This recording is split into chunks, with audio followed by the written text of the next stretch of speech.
Imagine your country is going through a huge political crisis. You have a new leader and several states have new governments. To add to this, not only is your country facing political crisis, but also economical, health, and defense. And then, the worst thing that could ever happen happens. The coronavirus hits Malaysia. Malaysia was in some serious trouble. But don't you ever underestimate the power of Malaysians.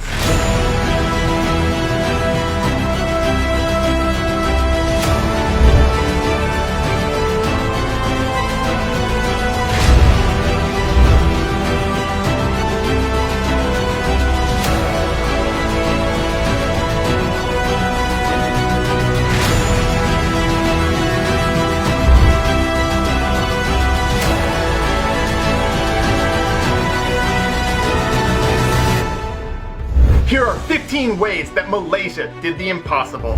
Number 15, donations and volunteer organizations.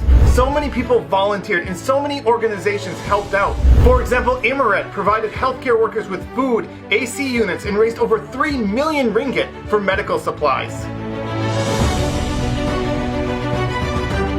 Number 14, top doctor. Dr. Noor Hassam Abdullah has been ranked one of the top doctors in the entire world at fighting the coronavirus. And not only does he present accurate facts, he's able to do it in a way that gathers support and also keeps people calm as he does it. Number 13, the movement control order and the enhanced movement control order. These things are not easy to pull off, and it took so many people in different organizations to work together to have them work. Number 12, indirect volunteers. There are so many people that helped out and volunteered and did so many different things like food delivery. Number 11, building temporary hospitals.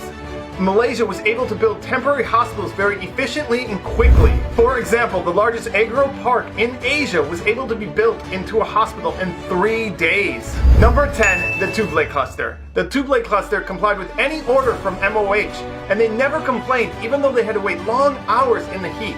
Number 9, banks. Banks lent to the borrowers for 6 months. Number 8, universities. Universities allowed students to stay for free and provided them food as well. Number 7, stipends. Nearly 4 million homes received up to 1,600 ringgit. Number 6, ignoring politics. Opposition leaders came together and forgot about politics for the good of Malaysia. Now that is really cool. Number 5, protecting the most vulnerable. Malaysia did a great job in protecting those that were most vulnerable, homeless and foreign workers. They were put in public halls and provided a tent. Number 4, Malaysians returning home. Malaysians returning home from overseas were provided a free hotel, free food, and COVID-19 testing during their 2-week quarantine. Number 3, respect for frontline workers. I've never seen so much respect and love for frontline workers. It was so beautiful to see all the support Malaysians gave to the frontline workers. Number 2, fixing the PPE shortage for frontline workers. At the beginning of the crisis, there wasn't enough PPE for all the frontline workers, and so Malaysians took it onto themselves. For example, a fashion designer realized she had a skill set that could be very valuable, and so she took the initiative to organize an entire team to make PPE. Prisoners made PPE, college students made PPE, even a Malaysian born with no arms didn't let that stop her from making PPE. And number 1, most important, is teamwork. It didn't matter if you were a celebrity or an average person. It didn't matter your social status. It didn't matter your gender, your religion, your ethnicity. All Malaysians came together for the better of Malaysia.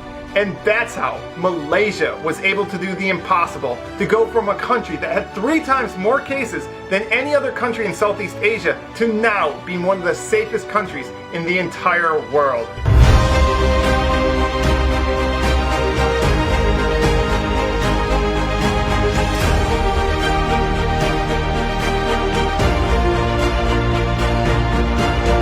And lastly, I'd like to thank all the Malaysians that helped make this video possible. So many of you wrote to me, sent me videos and pictures, and specifically Pacific Baku, who's a motorcycle rider, let me take lots of his footage, along with Q Productions, who took beautiful drone shots. And you can find links to their channels in the description. So thank you to all of you who helped make this video possible.